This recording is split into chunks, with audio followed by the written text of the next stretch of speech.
encore ce matin, le train quitte la gare à l'instant, destination du bonheur. Vous le savez, vous entrez comme vous êtes, on embarque tous ensemble et au cours de ce voyage, vous le savez, on vous proposera pas mal de choses pour meubler justement cet autre rendez-vous qu'on s'offre encore pour ouvrir le week-end comme il se doit. D'ailleurs, on vous souhaite de passer un excellent week-end et on espère qu'ensemble, on pourra colorer le vôtre comme il se doit avec tous les sujets qui vous intéressent, qui vous interpellent, qui nous intéressent nous aussi, qui intéressent la société tout entière. Ensemble, on la construit à notre façon. Chacun apporte sa pierre à l'édifice, raison pour laquelle on vous dit merci encore d'être présent à ce rendez-vous et de contribuer aussi à vous, à votre façon pour cette belle construction.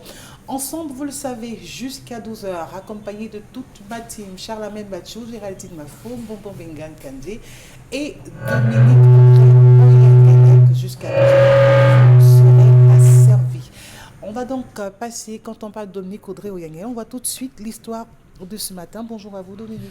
Bonjour Isabelle, bonjour aux téléspectateurs. Ce matin, c'est l'histoire d'un jeune homme qui nous écrit et comme à l'accoutumée pour certains, il voudrait avoir impérativement la vie des hommes, du moins un conseil appliqué des hommes. Il dit: je suis en couple avec Marina depuis 4 ans. Au départ de la relation, je lui ai fait savoir que j'étais issue d'une famille polygamique et que cet environnement n'a pas véritablement été favorable pour moi et que j'aimerais véritablement me marier et avoir une famille qui vive dans la paix, entendez par là un foyer monogame.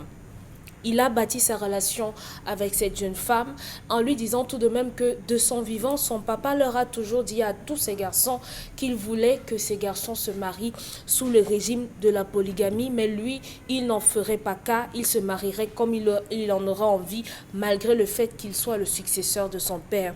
Je lui avais dit que j'ai été traumatisée par les conséquences de cette polygamie. Avec le temps, notre relation a évolué, elle est hyper bien appréciée dans ma famille.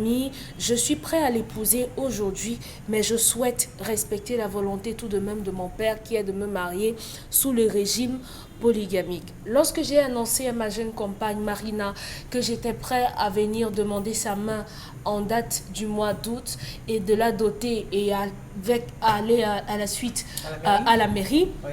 Elle a été très heureuse de cette nouvelle, mais je lui ai fait savoir que je souhaitais me marier sous le régime polygamique, mais que je ne comptais pas prendre une deuxième femme. C'était simplement pour honorer la mémoire de mon père et faire plaisir à certains membres de ma famille. La jeune femme, Marina, a été catégorique. Elle m'a dit elle n'est pas prête à se marier sous un régime polygamique. Elle n'est âgée que de 23 ans. Par quelle alchimie est-ce qu'elle va s'asseoir dans une mairie et dire j'accepte de me marier sous le régime de la polygamie? Elle ne saurait le faire malgré tout l'amour qu'elle a pour lui. Aujourd'hui, ce garçon, il dit qu'il est entre le marteau et l'enclume. Il aime la fille, mais il est prêt à l'épouser, elle, et ne veut pas prendre d'autres femmes. Il dit que c'est simplement une mention sur un bout de papier. Est-ce qu'elle ne pourrait pas lui faire confiance? Il aimerait savoir ce qu'il doit faire, cher papa. Aidez-moi, je suis confus.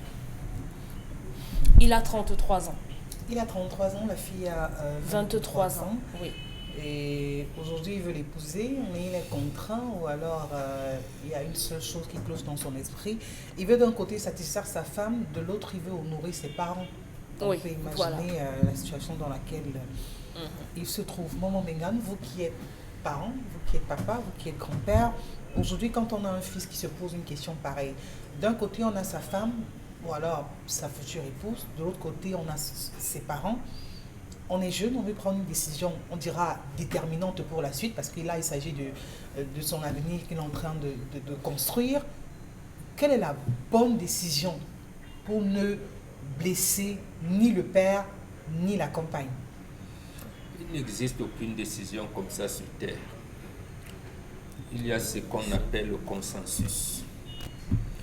Mais il y a également des options où le consensus semble ne pas se décliner facilement. Mais s'il y a un consensus, le consensus, premièrement, c'est sur la base de la confiance mutuelle qui existe entre les deux. Et ce consensus-là trouve une deuxième raison sur ce qu'ils vont signer polygamie ou monogamie, qu'est-ce que vous mettez souvent? Quel contenu vous mettez dans les termes que vous prononcez lorsque vous mettez les anneaux? Les anneaux, c'est quoi?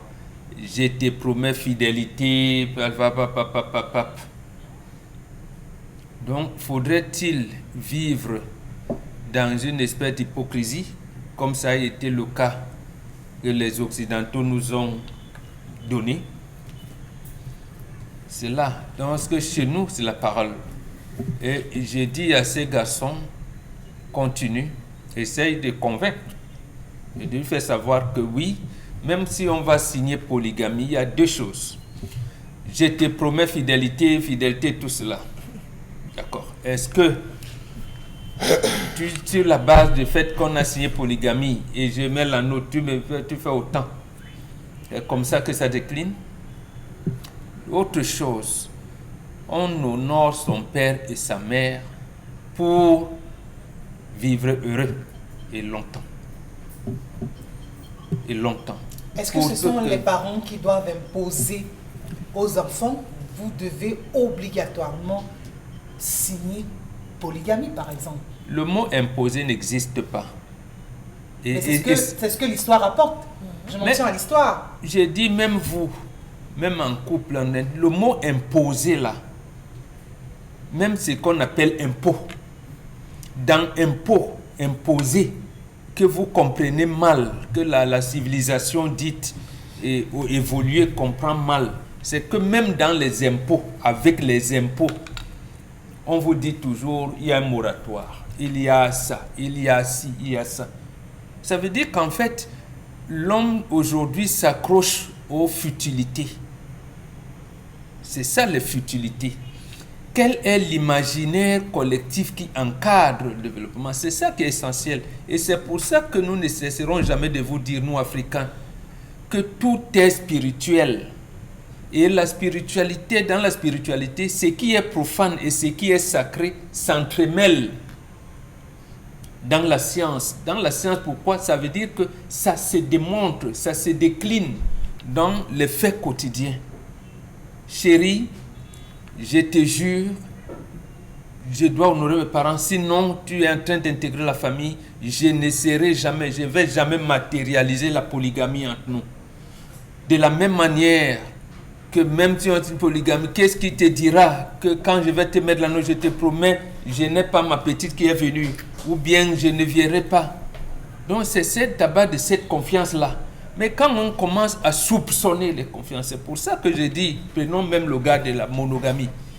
Qu'est-ce qui assure que quand il a dit monogamie là, il ne va pas tricher, il ne va pas. On est d'accord que même si donc on impose, les parents n'imposent pas. Ce sera officieusement, ce ne sera pas officiellement, parce qu'officiellement, ou alors par rapport à la loi, il ne pourra pas contracter un autre mariage. L'autre chose, et là c'est pour vous, ce n'est même pas, c'est pour tout le monde. La femme hérite de quoi? De l'amour. Voilà. La femme hérite de l'amour. C'est donc en estimant qu'il faut signer monogamie. La femme n'hérite de rien, qu'on ne vous trompe pas. C'est les enfants qui héritent. Donc, c'est ça, c'est les enfants qui héritent. Donc, que vous soyez même divorcé, lorsque l'homme a reconnu ses enfants, c'est les enfants qui héritent. Donc, à ce moment-là, mon fils, elle n'accepte pas.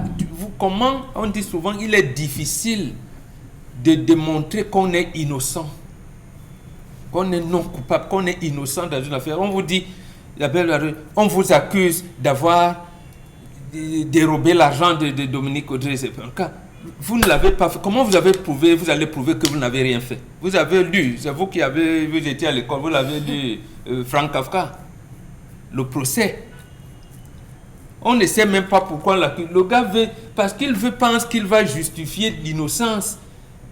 On l'inculpe. Voilà comment c'est ça la vie. L'homme est en situation dans la vie. Et le gars qui a été moulé l'a dit, je vais sortir de là, mais aide-moi ma chérie. On va signer, on ne va jamais appliquer. Il n'accepte pas mon fils. Tu laisses, il n'y a pas d'appareil de mesure de la sincérité. Ça n'existe pas encore. Il ne peut pas, de la même manière, vous laissez. Mais laissez-la rester focus dans votre idée. Ne dis pas, je vais signer polygamie. Là maintenant, quand la famille va te rejeter, elle là-bas, elle a les aptitudes pour vous accepter. Où? Il l'amènera où? Dans la belle famille? Il ira où? Donc c'est ce sentiment de rejet. C'est pour ça que je vous ai dit, méfiez-vous de vous qui êtes cartésien là. Lorsque Descartes vous dit l'homme est maître du monde, possesseur de toutes choses, c'est compliqué ces histoires-là. Donc, reste focus. Tu n'arrives pas à la convaincre, tu la laisses. Tu vas, comme on dit, attacher le cœur. Il n'a pas compris, vous laissez. Géraldine Mafo, est-ce qu'il faut aller sur les pas que trace maman Mégane? Laissez tomber, on n'est pas là pour insister parce que la fille devrait respecter le jeune homme, par conséquent les parents de ce jeune homme, et s'aligner par rapport à cette décision. Encore qu'il dit, je signe polygamie, mais sois sûre ma chérie, je ne prendrai jamais une autre femme, c'est juste pour honorer mes parents. Est-ce qu'on ne devrait pas dire que on va sur la base de la confiance et la jeune fille devrait aussitôt adhérer? Bon, si c'était à une certaine époque, on aurait pensé qu'il faut s'appuyer sur la parole donnée par son homme. Seulement, l'Africain qui était cet homme de parole, cet homme qui disait et faisait ce qu'il disait, et respecter ses engagements verbaux sans aucune contrainte n'existe plus. Et puis, comme on a l'habitude de dire, les expériences des autres nous parlent. Si on ne veut pas apprendre par nous-mêmes, les expériences des autres nous parlent. On est là c'est une question de crise de confiance. Parce que si cette jeune femme n'avait pas vu d'autres cas dans la société arriver pareil, pourtant c'est le contraire qui se soit produit ensuite, elle aurait simplement fait confiance à son homme. Mais vous savez, il y a des hommes qui vous disent accepte seulement parce que c'est la pression familiale, mais ça ne va jamais arriver. Et seulement ensuite, ils vous disent ma famille me met derrière la pression, il faut que je prenne une autre. Et finalement, il finit par prendre. Tout comme on voit également dans la société des hommes qui disent je fais polygamie et ensuite ne prennent jamais une seconde épouse. Maintenant, qu'est-ce qu'il va faire? Qu'est-ce qui fait que la femme qui ne veut pas se marier sous le régime polygamique ait cette confiance qui fait qu'elle s'engage quand même au risque de... C'est un risque, mais maintenant il faut avoir la capacité intérieure d'accepter si cela advenait. Maintenant, quand on est une personne qui sait au fond d'elle que je ne pourrais pas, je ne peux pas accepter de vivre, véritablement quand le problème se pose, vous devez savoir que soit l'autre, bref, les deux partenaires se mettent ensemble et se disent voilà, la situation que nous avons en face ne nous permet pas d'être ensemble. Et bien il va falloir simplement que chacun prenne sa route. Et je dirais, cette jeune fille, elle est jeune. Elle est jeune. Si elle sent qu'elle ne peut pas fonctionner sous un régime polygamique, qu'elle prenne ses clics et ses claques. Parce que même si cet homme qui a déjà commencé à retourner la veste là, demain il retournera encore. Il vous dira encore que la famille me met la pression. Il a commencé par vous dire que jamais il ne fera cette expérience. Oui. Ensuite, aujourd'hui, il vient vous dire que ma famille dit que je fasse la même, je vais quand même faire et jamais je ne vais te... C'était fou. On va dire quoi que c'est demain, une femme.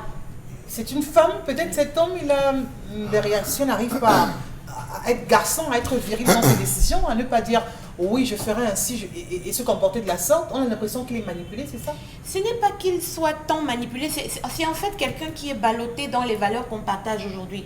Vous le savez, aujourd'hui, beaucoup de jeunes, malheureusement, se retrouvent à dire je fais la polygamie, je vais faire la polygamie simplement parce qu'on en parle beaucoup et que les femmes se sont beaucoup trop mises en demande. Malheureusement, ce n'est pas comme si c'était par conviction. Et parce que l'expérience, c'est même que quand vous voyez même certains jeunes qui disent que la monogamie, ça ne sert à rien parce que de toute façon, vous serez infidèles. Même quand ils sont polygames, ils continuent à être infidèles. Il y en a qui disent que je veux 2 épouses, mais ils ont 2 épouses, ils sont toujours dehors. Pourtant, ils savent qu'ils ne vont pas continuer à prendre une 3e. Donc, il y a des valeurs qui sont bafouées aujourd'hui. Les hommes ne respectent plus leurs engagements et c'est ce qui fait qu'on se retrouve dans la situation de ce jeune couple aujourd'hui. Il pose un problème. Lui-même, il n'est pas sûr que s'il dit à cette jeune fille, je ne ferai pas, il n'est pas sûr que sous la pression de sa famille, il ne changera pas d'avis. Il n'a aucune assurance en lui-même. Parce que s'il avait une vraie assurance, sa fiancée l'aurait perçu. Il n'arrive pas à convaincre parce qu'il sent au fond que demain, quand ma famille va m'imposer, je vais continuer dedans. C'est ça son problème. Alors Dominique Audrey, est-ce qu'on devrait encore être de nos jours à tergiverser sur le régime monogamie, polygamie? On a vu des personnes qui ont signé monogamie, qui se sont retrouvées à avoir 20 femmes. Il y en a polygamie sont restés fidèles à une seule femme. Voilà. Est-ce qu'aujourd'hui, on devrait encore être ébranlé par ce genre de situation? Mon oncle veut signer mon polygamie, moi je veux qu'il signe monogamie, mes parents veulent que ce soit polygamie. Est-ce que les parents ont à s'immiscer dans ce genre de décision? Est-ce qu'il leur revient à eux de dire aux enfants, écoutez, si vous êtes nôtres, si vous êtes nos enfants, si vous nous reconnaissez en tant que vos parents, vous devez vous aligner et signer polygamie? Les parents n'ont pas le droit. Les parents n'ont pas le droit de dire à leurs enfants il faudrait que tu te maries sous le régime de la polygamie au garçon et de dire à la fille tu n'as pas le droit d'accepter que ton mari t'épouse sous le régime de la polygamie à la fille. Mais maintenant, bien qu'ils n'aient pas le droit, les expériences sur le terrain nous montrent qu'ils ont une omniprésence à ce moment précis.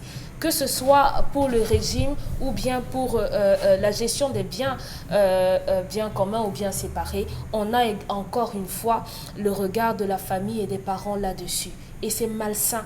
C'est malsain parce qu'on ne se rend pas compte, les parents ne se rendent pas compte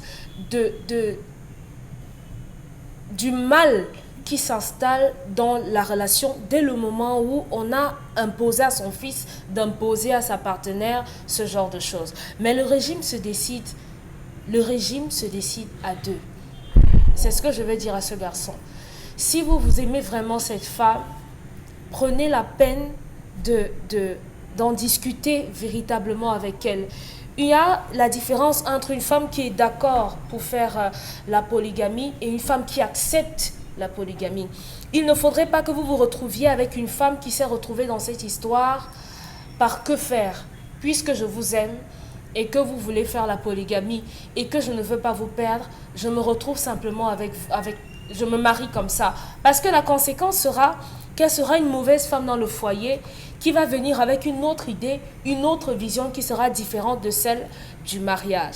Donc ici, moi également, je dirais à la fille de ne pas se laisser aspirer par ce que sa famille à elle lui dit également de son côté. La famille lui dit monogamique. Et là, alors, quelle est la famille qui va primer sur l'autre?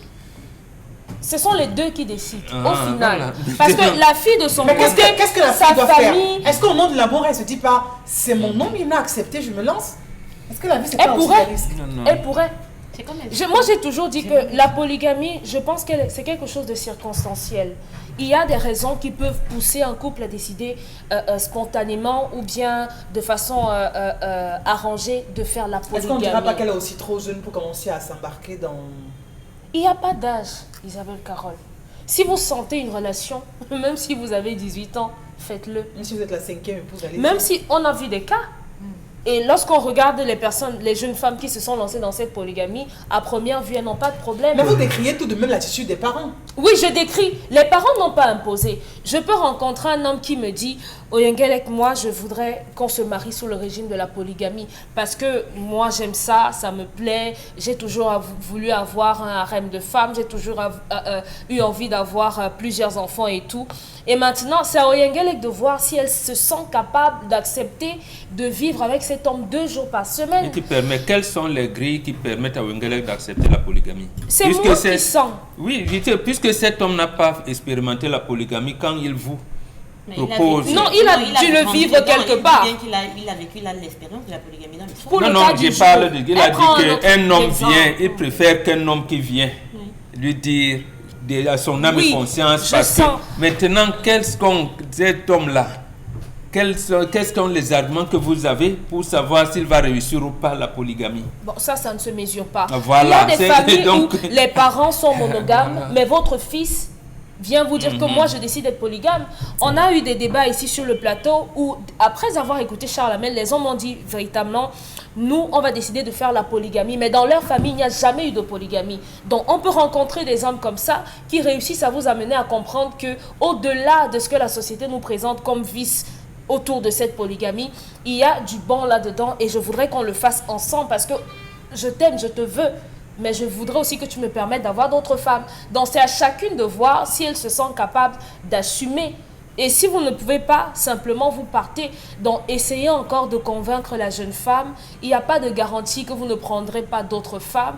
Mais je crois que ce qui vous unit... des certitudes qu'il en prendra une autre. Ce qui vous unit doit pouvoir être plus fort que ce qui est en train de vous séparer. Charles Bacho, les parents ont le mot à dire dans la suite pour en ce qui concerne les sentiments, comment l'enfant devrait gérer cela. Est-ce qu'il n'est pas libre de dire que voilà, parce que quand on écoute l'histoire, lui, il est pour la monogamie à la base, mais il a la voix de ses parents qui lui fait de retentir. Les hommes ont des instruments qu'ils n'utilisent pas. Je suis désolé. Le bonheur d'une famille repose dans son nombre. Plus la famille est grande, plus le bonheur est grand. En français facile. On n'a jamais conçu une famille avec 2 enfants. Il a détruit souvent avec plusieurs aussi. Il faut pérenniser. Les parents, selon certains, n'ont pas le droit d'être regardants sur le régime. Oui. Lorsque ça brûle, vers qui se tourne-t-on? Les parents, on doit se tourner. Allez ailleurs. Non, vous êtes Allez mon parent. ailleurs. Vous êtes mon parent. Vous avez fait le choix. Oh. Oui, vous avez fait le choix. Vous avez fait le choix. Allez ailleurs. Vous voulez choisir dans ma vie? Je ne vous le sois pas. Vous lui disiez d'introduire, Allez ailleurs. de vous introduire dans votre vie. Vous avez choisi, non? Incroyable. Tu ne incroyable. m'introduis pas. Ne m'interpelle pas à la Non. fin. Dégage. Tout à fait. Je ne t'ouvre même pas ma porte. Dégage. Absolument. Ça, c'est de la dictature. Non, Ah, attendez. franchement. Ce que vous faites, c'est pas la dictature. Non. Vraiment. Le concept de polygamie ne s'énonce pas comme une règle de combinaison mathématique. Tout à fait. Je veux être polygame. Isabelle Caro, je vous annonce pas. Va voir mes tantes. Va voir ma famille. Ah d'accord, donc c'est pas l'homme qui le dit à Non, sa femme. zéro. Tu connais celui que tu veux épouser là? C'est notre chef de famille. C'est notre père. C'est. Sache qu'il va prendre des femmes. Tu ne seras pas seul. Dominique Audrey, envoyez vos yeux à Destrement ou à Dante. On vous prépare. 3 écoles. L'école de la mère, l'école de la nouvelle famille et l'école du mari. Tout le temps je lui ai dit, elle a dit que, je lui ai dit, moi je suis fatigué déjà. Ça fatigue déjà tous les jours de jeu. On lui a dit Tu ça, n'es rien. le mariage, ce n'est pas les 2 personnes. Tu n'es rien. Ce n'est pas 2 personnes. Parce que là, ça peut être la volonté du gars. C'est la famille qui fait venir la fille et lui dit, voici nos règles. Voici comment on va fonctionner. Dès les premières heures, elle n'est pas prête. Bye bye. Bye bye. Et les sentiments? C'est quoi le sentiment? On a eu ce cas, il y a un vice-recteur de Yaoundé, l'université de Douala, qui a eu ça là à la mairie de Fumban. Il dit polygamie, la dame dit 0, ils sont partis. Le sultan, avant de mourir, il dit, mon fils, le programme ça la semaine prochaine, on lui apporte une fille. Est-ce que le jeune homme également Le sentiment quoi? Est-ce qu'il y a on l'a vu. Est-ce qu'il est impossible pour le jeune homme de convaincre les parents en disant, écoutez, je veux épouser ma femme, mais je ne veux pas signer polygamie? Lui qui? Lui qui comment? Lui qui? Lui qui est le premier acteur dans Il n'a encore aucune place. Il n'a encore aucune place dans la famille. Il entre. On va de génération en génération. Pendant que vous venez, vous êtes là aujourd'hui, Isabelle Caron. Oui. Vos parents sont entrés progressivement. Oncle, tante, grand-mère de partir. Lorsqu'il restera le dernier, la nouvelle génération va se reconstituer. Il est en train d'entrer. Qu'est-ce qui peut, à votre avis, motiver des parents à dire à leurs enfants, écoutez mes enfants, signez polygamie? Qu'est-ce qui peut bien les motiver? Polygamie vient d'où et monogamie vient d'où? C'est les mots d'où? C'est africain. Restez dans votre monde avec. Mais pourquoi les parents ils participent? Pourquoi les parents portent le choix? Qu'est-ce qui peut bien motiver les parents, Charles Hamel? Parce qu'ils estiment qu'une seule femme, ça vraiment ne peut pas contenir toute l'énergie d'un homme. Mais pourquoi vous avez des familles où le père a fait 4 garçons, pas de filles. Le rêve du père, c'est d'avoir des filles. Qu'est-ce que le père fait? Le père dit souvent, comme je n'ai pas pu faire des filles, mes enfants feront des filles. Il se projette. Lorsqu'il a un enfant qui vient lui dire que papa, je n'ai fait que 2, et c'est des garçons, quel est le sentiment du père? Il est triste. Parce que son vœu n'était pas projeté dans son enfant. Ce que vous faites aujourd'hui, vous projetez dans vos enfants. Les erreurs que vous avez faites, vous ne voulez pas les voir se réaliser. L'Afrique est vide. Le Cameroun est vide à coucher. La polygamie est bien à coucher. Charles Hamel, lorsqu'on inscrit un enfant à l'école à 3 ans, vous demandez son avis? Non. Mais quand on arrive à 33 ans, on n'est plus un enfant. Ah, mais à cet âge aussi, l'enfant commence à imposer ce qu'il va faire. Voilà. J'aurais dit l'avis des dictateurs ce matin nous intéresse. Qu'est-ce qu'ils nous disent de ce côté? On va prendre ce premier message. Bonjour, le monsieur n'a rien à faire. Il doit respecter la condition de son père. Si la dame ne veut pas qu'il cherche à côté, le mariage est devenu difficile. C'est Gérard depuis une colme 5. On va prendre un autre. Bonjour au panel. Qu'est-ce qui embête même les Bantous dans cette histoire de monogamie? À l'Occident, l'acte de mariage et l'anneau ne servent à rien. Le mariage bantou, c'est le partage vin blanc que les 2 tourtereaux boivent ensemble dans un même verre. Les paroles des parents sont des oracles. Respectons-les. Alex Nox de Pichang. S'il aime Dieu, il adopte d'abord. Et après? Il adopte d'abord. Bonjour le plateau. S'il donne à la femme une période de réflexion, si elle ne change pas, qu'il la quitte. Le fondement du mariage, c'est la confiance. Et le mariage, c'est l'union de 2 familles.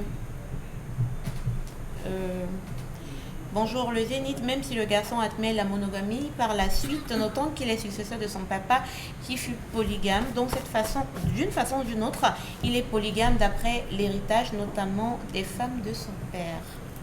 C'est mal pensé. Le rôle du père, c'est de multiplier la descendance.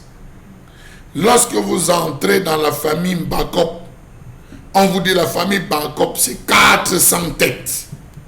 Vous pensez que les 400 têtes où vous vantez disant que je sors d'une grande famille, c'est un pénis qui l'a fabriqué.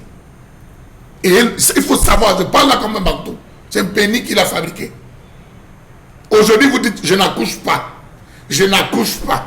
Demain, vous êtes surpris que rien n'avance dans vos... Faites des enfants.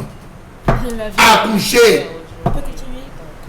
Bonjour et bon début de week-end. Le dernier message. Les parents n'ont pas le droit de décider du régime de leurs enfants car ils sont assez matures pour prendre leurs responsabilités en main.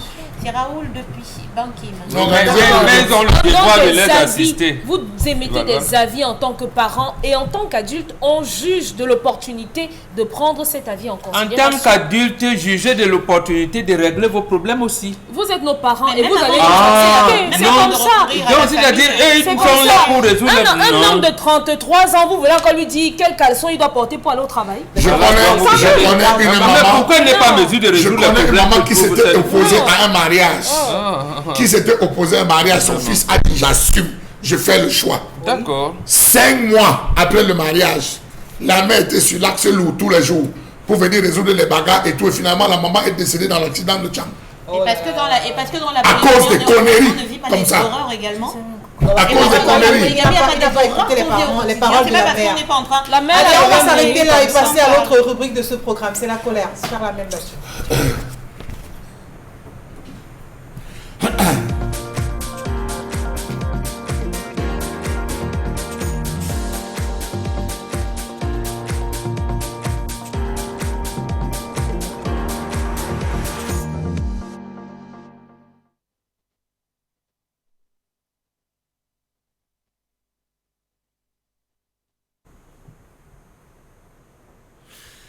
Je m'interroge ce jour sur la question de la cacophonie observée tout autour des établissements hospitaliers dans ce pays. Comment comprendre que les débits de boissons se sont désormais déportés tout autour des formations sanitaires dans ce pays? À Deido, par exemple, on compte environ 51 débits de boissons installés en violation de la loi, notamment le décret numéro 90/053 du 9 novembre 1990. Décret fixant les conditions d'exploitation. Lieu sensible ici concerné à Deido, l'école publique de Deido, lycée bilingue, hôpital de district et bien d'autres établissements scolaires dans le coin. Était-ce normal? Non. Hôpital La Quintini, pareil. Des bars à l'entrée. Si encore c'était des boutiques, on aurait compris. Mais c'est des bars tout le long, où à longueur de journée, les gens picolent, saoulent, s'insultent, bagarrent et rentrent. Hôpital central de Yaoundé. Alors là, dans le bar, c'est la boisson qui coule à flot. C'est dans des bouteilles d'eau minérale qu'on ramène le précieux nectar dans les chambres des malades. Faites donc un tour à l'hôpital central pour comprendre. On y retrouve de tout. Quels sont ceux qui les protègent dans l'ombre? Quels en sont les bénéficiaires? Pourquoi est-ce que malgré les luttes engagées par l'État, ils sortent toujours vainqueurs? Allez savoir. Quel est donc le rôle des différentes cantines dans les hôpitaux si le malade est obligé de consommer tout? C'est la bouillie, on amène. C'est le ketchup, on amène. Pourtant, le malade, dans cet état, a besoin d'avoir des repas accessibles, d'où la cantine sociale. Dans presque tous les hôpitaux, il y a une cantine sociale. Comment donc comprendre que ces débits prospèrent tellement bien que cela ne dérange plus personne? À côté de ça, nous avons le phénomène des démarcheurs de cercueils, tant combattu depuis des années, qui est revenu à la case départ dans ce pays où l'on voit des vendeurs de cercueils avoir l'agenda des mourants dans certaines formations sanitaires. Savez-vous que nombreux sont ceux qui sont parfois surpris d'être contactés par ces vendeurs pour proposer des services en cas de décès? L'industrie de la mort s'est installée désormais tout autour de nos hôpitaux. Que dit donc des agents de médecine qui ont pris désormais des galons, qui vont jusqu'à organiser des rendez-vous dans les cliniques privées de ces médecins au détriment des formations publiques? Quelle est l'identité de ces gens qu'on appelle des marcheurs des malades? La petite artère qui mène dans nos hôpitaux désormais est bondée de ces montres. Au niveau des différentes salles d'attente, ils sont assis là, confondus avec des malades, proposant des services.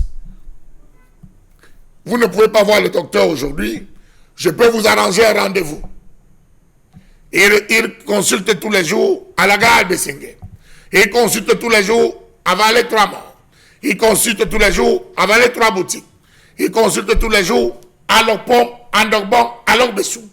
Prends mon numéro, donne-moi 1000 francs ou 2000, je t'arrange un rendez-vous. Ces gens sont très futés. Ils sont tapés à l'entrée de cette institution hospitalière. Ils attaquent progressivement, on va le dire, les malades qui arrivent, détournant de fait ceux-là qui sont venus pour un problème précis d'avoir une solution. Dès qu'un malade arrive et demande un renseignement, parfois aux hommes à tenue, confondus à l'entrée de certaines formations sanitaires, ce sont les premiers de dire ne bougez pas, on va voir. On envoie le vigile, c'est désormais les vigiles qui sont devenus les acteurs dans ce jeu macabre qui organise des rendez-vous, des tours de passe-passe. Le soir, c'est à eux qu'on verse des rétrocommissions. Voilà désormais comment fonctionnent nos différentes formations sanitaires, où les débits de boissons, pilules, où, il faut le préciser, des agents sont là pour vendre tout. Et à côté de ça, on a des personnes qui ont la latitude, le carnet d'adresse et l'agenda même des médecins pour tout vous organiser. Comment arriver donc à cela lorsqu'on sait que le décret de 1990 stipule à son article 14 qu'il est interdit d'avoir ou de transférer un débit de boisson à moins de 200 mètres d'un hospice, d'un hôpital, d'un établissement scolaire ou d'un lieu de culte. À nos jours, c'est répandu. Qui vivra verra, le business se porte bien, chacun trouve son compte. Quand on va être d'accord avec vous, parce qu'aujourd'hui, il y a tellement de personnes qui se greffent à ces médecins pour désormais survivre. C'est une activité que ces derniers exercent désormais de manière légale, entre guillemets. C'est connu de tous. Pour voir un médecin, il faut passer par un démarcheur. Il y a des hôpitaux où, quand vous arrivez, ça devient comme systématique. Si vous n'avez pas passé par tel, sachez que vous ne verrez jamais tel médecin. Vous ne pourrez pas caler un rendez-vous avec lui. Vous ne saurez jamais s'il est là ou pas. Et le médecin de connivence avec ces personnes ne pourra jamais vous recevoir. Bobo Mbengan, quand on parle des questions aussi sensibles telles que la santé, et de voir des personnes, des acteurs de ce secteur, notamment les médecins, encourager ce type de circuit pour arriver jusqu'à eux, est-ce qu'on n'est pas en train d'encourager les personnes à regagner précocement la tombe aujourd'hui? Non, ce n'est pas les médecins, ce n'est pas le corps médical qui a encouragé cela. Est-ce qu'ils sont conscients, est-ce qu'ils sont au courant de ce qui se passe? Oui. Voilà. Nous-mêmes qui nous approchons de sommes au courant, non. Il s'est passé quelque chose en 1994 d'inimaginable. Lorsqu'on dévalue le franc CFA et que le salaire du médecin fonctionnaire de son État est divisé en deux, quelquefois même 50% à 70%, vous voulez qu'il donne quel rendement? Comment un médecin, à partir de 1994, ne peut pas avoir un logement de 50 000, ne peut pas payer un logement de 50 000. C'est nous qui avons rendu la société comme ça. Ça veut dire que nous avons amené le corps médical à ne plus respecter le serment. Et lorsque nous disons donc, ah oui, mais les médecins ne respectent plus le serment, ils sont, ce n'est pas eux. Ce n'est pas le tort, c'est nous qui le leur avons imposé. L'autre chose, une autre deuxième orientation qui est arrivée, c'est que l'État leur dit, vous devez fonctionner désormais comme des entreprises publiques ou parapubliques. Vous devez faire les chiffres en fin d'année, en fin d'exercice.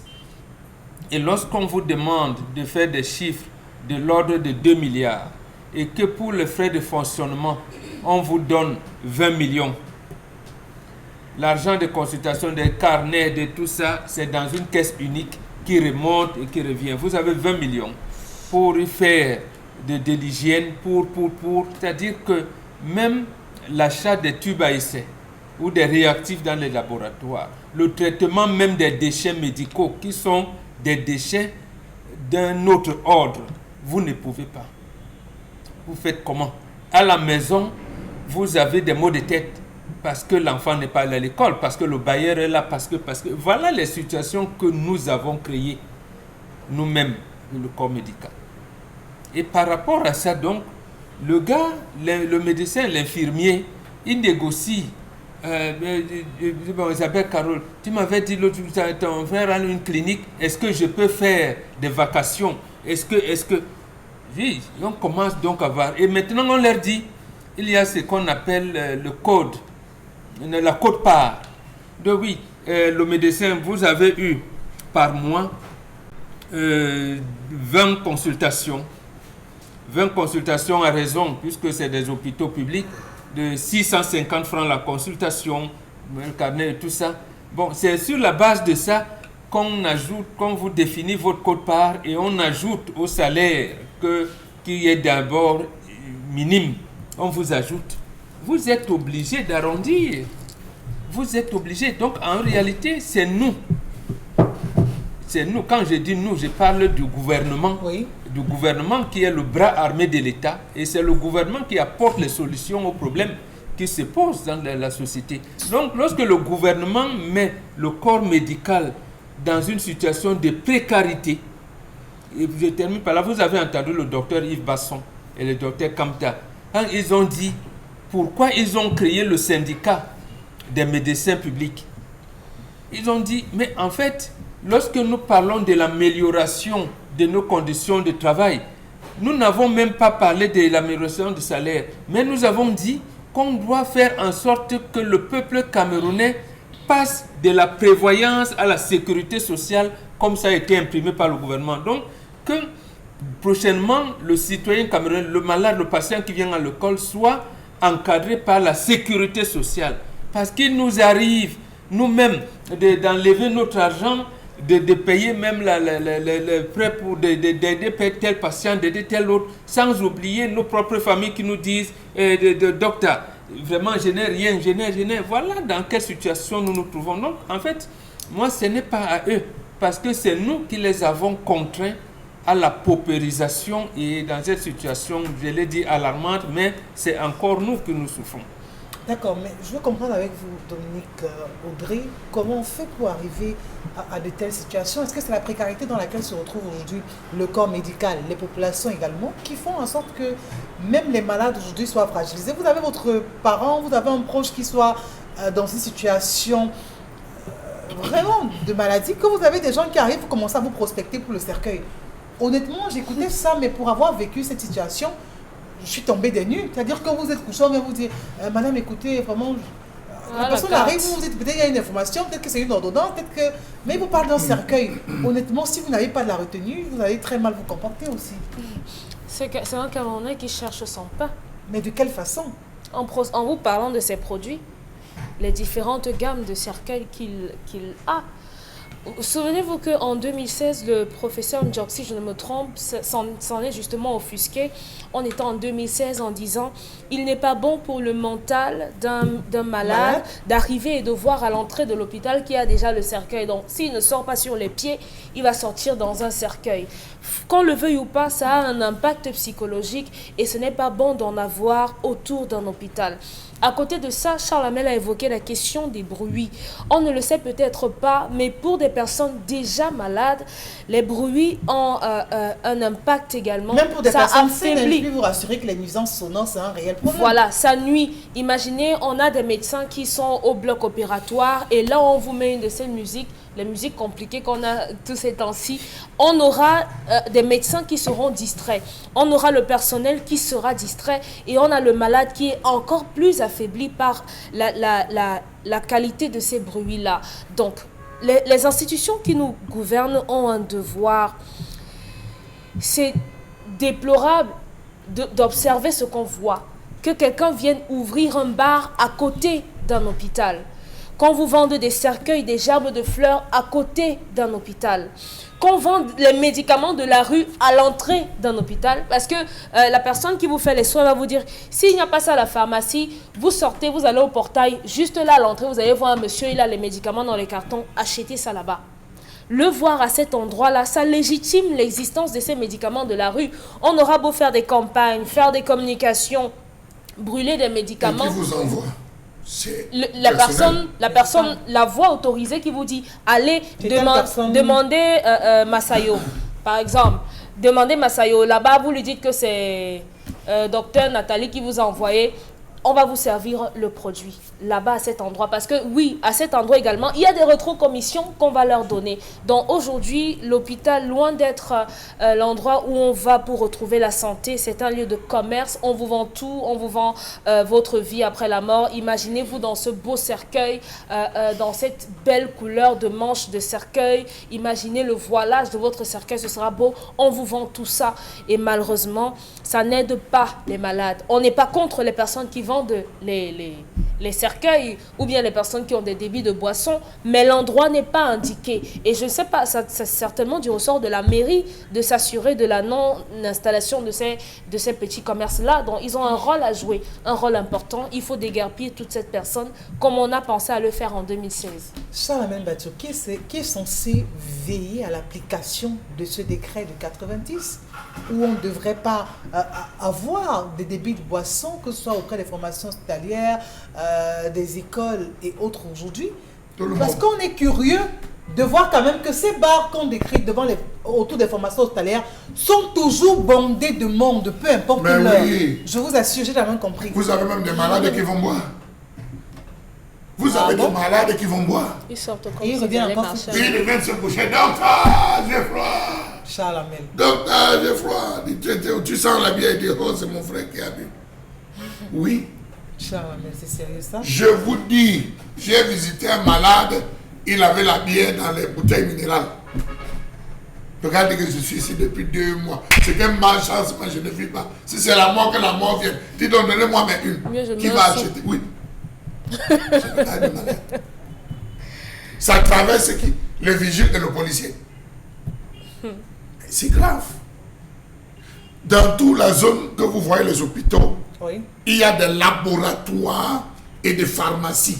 C'est-à-dire, c'est une composition. Bar, vente de pharmacie et industrie de la mort. Vous avez tout ça là, qui se retrouve caché dans ces différents endroits. Lorsqu'on se retrouve à attendre être reçu par un médecin, si l'agent 002, c'est Géraldine, et mon frère, je marche ici depuis 3 semaines pour rencontrer le docteur si il reçoit seulement 5 personnes, il rentre. Maman, j'ai déjà souffert. Heureusement que je connais quelqu'un qui m'a branché avec lui. Je suis parti le rencontrer. J'ai seulement donné 2000 à la personne. Je suis allé rencontrer le médecin 2 jours après. Vraiment, le Cameroun, c'est Paul Biya a tué le pays. H. Et là, la prospection est passée. C'est passé. fini. Comme un support. Tu te tournes là, tu dis, moi aussi, je peux le rencontrer. On fait Comment comment? donne tes 2000, je te mets en contact. Tu donnes tes 2000. Oui. Tu fais même le dépôt. Vous êtes parti à la Quintini. Parfois, vous entrez à la Quintini. Vous voyez 50 malades. Le docteur là peut recevoir les 50 malades. Une journée. Donc, voilà comment le mécanisme s'est mis en marche. Les cliniques privées se sont ouvertes, à gauche et à droite. Non, on ne peut pas vous recevoir, mais il y a quelqu'un qui fait la même chose que lui, à tel endroit. Si tu veux, on te donne le mot. Il te reçoit là. La reconnaissance, c'est sa part. Voilà comment ça se gère. Est-ce qu'il n'est pas temps de Il y a des ruptures. Vous voulez avoir un médicament, on dit que le médicament là, la mère, tu ne vas pas trouver ça dans le doigt là. Tourne partout, tu ne vas pas trouver un doigt là. Mais va quand même, hein, Si tu veux pas d'abord. Va quand même, tu cherches. Tu m'appelles, hein. On sait que la prescription là, vous n'aurez pas. Parfois le médecin prescrit, vous arrivez, c'est la major qui regarde. Le type là t'a tué. Pourquoi tu as prescrit ça? Pourquoi il a prescrit ça?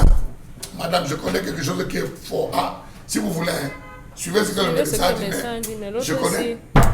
Mais on dira quoi? Que c'est le niveau, le traitement infligé aux médecins, le niveau de vie qui fait en sorte qu'ils se plient à ça. C'est la pauvreté. Pour dire que... Oui. On vous dit donc, traverse la route.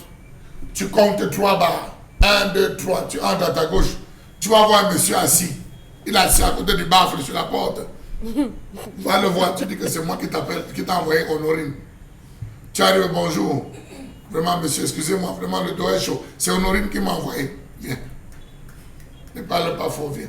On vous amène dans une petite chambre. Fais voir l'ordonnance. Ça.